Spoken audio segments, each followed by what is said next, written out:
Welcome back, Diana here showing you how to make silky queso cheese dip. The first thing we're going to do is set up a strainer and a bowl to drain these diced tomatoes with chilies. I'm going to use a fork to work them and release some of that extra liquid. Next, I'm going to grate some fresh cheddar cheese. Now grating fresh cheddar cheese is key for this recipe to make it that silky texture. So I recommend taking the time to do that rather than just opting for shredded cheese in a bag. Measure out 2.5 cups and set that aside in a bowl. Next, we're going to add 1 tablespoon of cornstarch, and then we're going to toss that around so each shred of cheese gets coated with this cornstarch. That's going to add to the texture of our dip. Next, we're going to work on prepping our onion and our garlic. I'm going to finely dice 1/4 of this onion and 2 cloves of garlic. I'm going to set them aside in my bowl so they're ready to go when I take my dip onto the heat.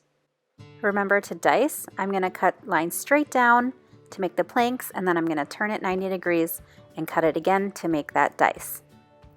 When I prep this garlic, I'm going to smash each clove so I can easily remove the skins, and then I'm going to use my knife to run it at 90-degree angles to do a mince. And then I'm just going to go back and forth holding my knife tip down with one hand to get a very fine mince on that. Now we're going to wash and prep our cilantro. For this part, I want to use only the tender leaves, so I'm going to take some time to pull the bottom set of leaves off and then the top part, and I'm going to discard the tough stems. To get a nice fine mince on this cilantro, I'm going to roll all the leaves up into a log, run my knife through for a chiffonade, then turn the entire bunch 90 degrees for another cut, and then I'm going to run my knife back and forth, holding that front part of the knife down to get a nice mince. Let's head over to the stove. Preheat your pot on medium heat. Add that 1/2 tablespoon of butter. Let that melt, and then we're going to go in with our onions and garlic. Stir that around. If you need to, turn the heat down to a medium-low. You want these onions to get translucent but not burn. Time to add the tomatoes. We've already drained them, so you can go ahead and pour that entire drained can of tomatoes and chilies into your pot. Add it to the onions, mix it around. You're going to let that cook down for about 2 minutes until the tomatoes start to get incorporated and soft. Next, we're going to add in our spices. You're going to add 1/4 teaspoon each of garlic powder, onion powder, and ground cumin.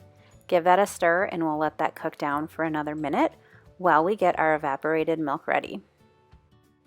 Shake up this can of evaporated milk. It tends to settle when it's sitting in the can, so you want to get it all incorporated back. You're going to open it up and pour the entire 10-ounce can into your pot, and then we're going to add the cheddar cheese that we just freshly grated.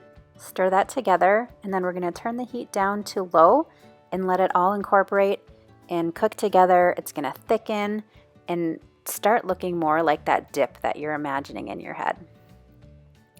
Give it a stir occasionally to make sure that the cheese dip is not burning to the bottom of the pan. I love using this spoon spatula to make sure that all the bits on the bottom get incorporated into the dip. Next, we're going to finish with our cilantro. We've reached the end. Go ahead and mix that in.